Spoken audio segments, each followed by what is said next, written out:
Assalamualaikum warahmatullahi wabarakatuh. Saya Dewi Sulasriani dari PGSD kelas 2. Hari ini akan membahas tentang pembelajaran berdiferensiasi. Apa itu pembelajaran berdiferensiasi? Pembelajaran diferensiasi adalah serangkaian usaha yang dilakukan pendidik untuk menyesuaikan proses pembelajaran yang berorientasi pada pemenuhan kebutuhan belajar peserta didik. Pembelajaran berdiferensiasi berfungsi untuk diterapkan dalam pembelajaran dengan contoh kasus yaitu keragaman anak di kelas. Dengan siswa yang beragam dan berbeda-beda, guru dapat menerapkan pembelajaran berdiferensiasi agar pembelajaran dapat lebih sesuai dengan karakteristik siswa, keragaman siswa maupun kebutuhan siswa yang kemudian nantinya dapat membentuk suatu pembelajaran yang bermakna. Pembelajaran diferensiasi terdiri dari 4 teori pembelajaran.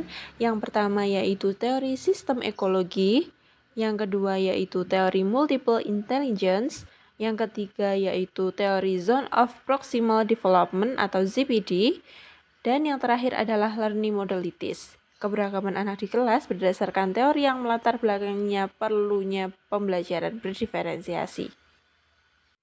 Contoh penerapan teori sistem ekologi yaitu anak di kelas berdasarkan teori sistem ekologi yaitu setiap siswa atau peserta didik memiliki karakteristik yang berbeda sesuai dengan lingkungannya. Terdapat anak yang berasal dari beragam suku dan latar belakang yang berbeda serta karakter yang berbeda juga. Sebagaimana yang telah dikemukakan oleh Uri Bronfenberg bahwa teori sistem ekologi menjelaskan mengenai perkembangan individu dalam interaksinya dengan lingkungan di luar dirinya yang terus-menerus mempengaruhi segala aspek perkembangan dalam individu. Selanjutnya yaitu contoh teori multiple intelligence, yaitu terdapat peserta didik yang memiliki beragam multiple intelligence. Misalnya, terdapat peserta didik yang mempunyai kecerdasan logis matematis, kecerdasan verbal linguistik, dan masih banyak lagi. Sebagaimana yang dikemukakan oleh Howard Carter bahwa intelijensi merupakan kemampuan individu untuk memecahkan persoalan nyata dan dalam situasi beragam. Kemampuan yang ada dalam individu tersebut dipengaruhi oleh kecerdasan pada dirinya.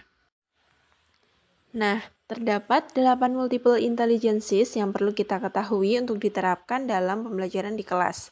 Yang pertama ada musical, bodily kinesthetic, interpersonal, verbal linguistic, logical mathematical, naturalistic, intrapersonal, serta visual spasial.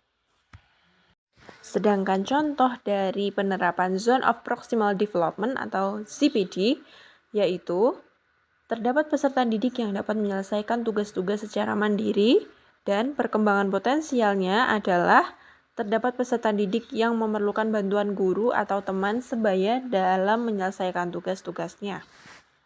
Berdasarkan teori ZPD dapat diketahui bahwa jika setiap peserta didik memiliki tingkat zona belajar yang berbeda, dari PGSD kelas 2, hari ini akan membahas tentang pembelajaran berdiferensiasi. Apa itu pembelajaran berdiferensiasi? Dalam belajar. Pembelajaran diferensiasi adalah serangkaian usaha yang dilakukan pendidik memiliki tingkat zona proses pembelajaran yang berorientasi pada pemenuhan kebutuhan belajar dan peserta tingkat didik. perkembangan potensial ini. Dan yang terakhir adalah contoh implementasi learning modalities di dalam kelas. Dalam pembelajaran di kelas, peserta didik memiliki learning modalities atau gaya belajar yang berbeda-beda.